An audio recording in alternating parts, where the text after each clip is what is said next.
ये एक काल्पनिक कहानी है और दिल को गहराइयों तक छू जाने वाली। एक बार स्वर्ग में विचरण करते हुए कृष्ण और राधा एक दूसरे के सामने आ गए। विचलित से कृष्ण, प्रसन्नचित से राधा। कृष्ण सकपकाए, राधा मुस्कुराई। इससे पहले कि कृष्ण कुछ कह पाते, राधा बोल उठी, कैसे हो द्वारिकाधीश। जो राधा उन्हें कान्हा कान्हा कहकर बुलाती थी, उसके मुख से द्वारिकाधीश का संबोधन कृष्ण को भीतर तक घायल कर गया। फिर भी किसी तरह अपने आप को संभाल लिया उन्होंने और बोले राधा से, मैं तुम्हारे लिए आज भी वही कान्हा हूं। तुम तो मुझे द्वारिकाधीश मत कहो। आओ बैठते हैं। कुछ मैं अपनी कहता हूं, कुछ तुम अपनी सुनाओ। सच कहूं राधा, जब जब भी तुम्हारी याद आती थी, इन आंखों से आंसुओं की बूंदें निकल आती थी।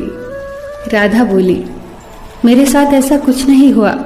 न तुम्हारी याद आई, न आंखों से आंसू बहा, क्योंकि हम कभी तुम्हें भूले ही कहाँ थे। जो तुम याद आते, इन आंखों में तो सदा तुम ही थे। कहीं आंसुओं के साथ निकल न जाओ, इसलिए रोते भी नहीं थे। कान्हा, प्रेम से अलग होने पर तुमने क्या खोया, इसका एक आईना दिखाऊं तुम्हें। कुछ कड़वे सच प्रश्न सुन पाओ तो सुनाऊं। कभी सोचा है इस तरक्की में तुम कितने पिछड़ गए। यमुना के मीठे पानी से जिंदगी की शुरुआत की और समुद्र के खारे पानी तक पहुंच गए। एक उंगली पर चलने वाले सुदर्शन चक्र पर भरोसा कर लिया और 10 उंगलियों पर चलने वाली बांसुरी को भूल गए। कान्हा, जब तुम प्रेम से जुड़े थे तो जो उंगली गोवर्धन पर्वत उठाकर लोगों को विनाश से बचाती थी, प्रेम से अलग होने पर वही उंगली क्या क्या रंग दिखाने लगी। सुदर्शन चक्र उठाकर विनाश के काम आने लगी। कान्हा और द्वारिकाधीश में क्या अंतर होता है बताऊं? कान्हा होते तो तुम सुदामा के घर जाते, सुदामा तुम्हारे घर नहीं आता। युद्ध में और प्रेम में यही तो फर्क होता है। युद्ध में आप मिटाकर जीतते हैं और प्रेम में आप मिटकर जीतते हैं। कान्हा, प्रेम में डूबा हुआ इंसान दुखी तो रह सकता है, पर किसी को दुखी नहीं कर सकता।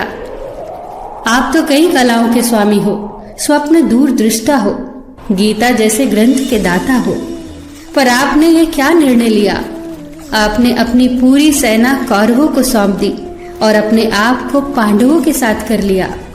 सेना तो आपकी प्रजा थी, राजा तो पालक होता है, उसका रक्षक होता है। आप जैसे महाज्ञानी उस रथ को चला रहे थे जिस पर बैठा अर्जुन आपकी प्रजा को ही मार रहा था। अपनी प्रजा को मरते देख आप में करुणा नहीं जगी, क्योंकि आप प्रेम से शून्य हो चुके थे। आज भी धरती पर जाकर देखो, आपकी द्वारिकाधीश वाली छवि को ढूंढते रह जाओगे। हर जगह, हर मंदिर में मेरे ही साथ खड़े नजर आओगे। मैं जानती हूं कान्हा, लोग गीता के ज्ञान की बात करते हैं, उसके महत्व की बात करते हैं, पर धरती के लोग युद्ध वाले द्वारिकाधीश पर नहीं, प्रेम वाले कान्हा पर भरोसा करते हैं। गीता में मेरा दूर दूर तक नाम नहीं है, पर आज भी लोग उसके समापन पर राधे राधे कहते हैं। ये कहानी काल्पनिक जरूर है, पर इसके भीतर छिपी सीख बहुत महत्वपूर्ण है।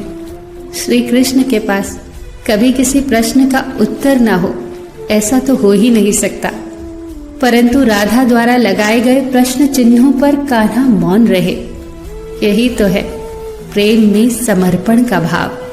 पराक्रम में हमें हर किसी को हराना होता है, तब भी हम जीत कर भी हार जाते हैं, परंतु प्रेम में एक ही कईयों का दिल जीत लेता है।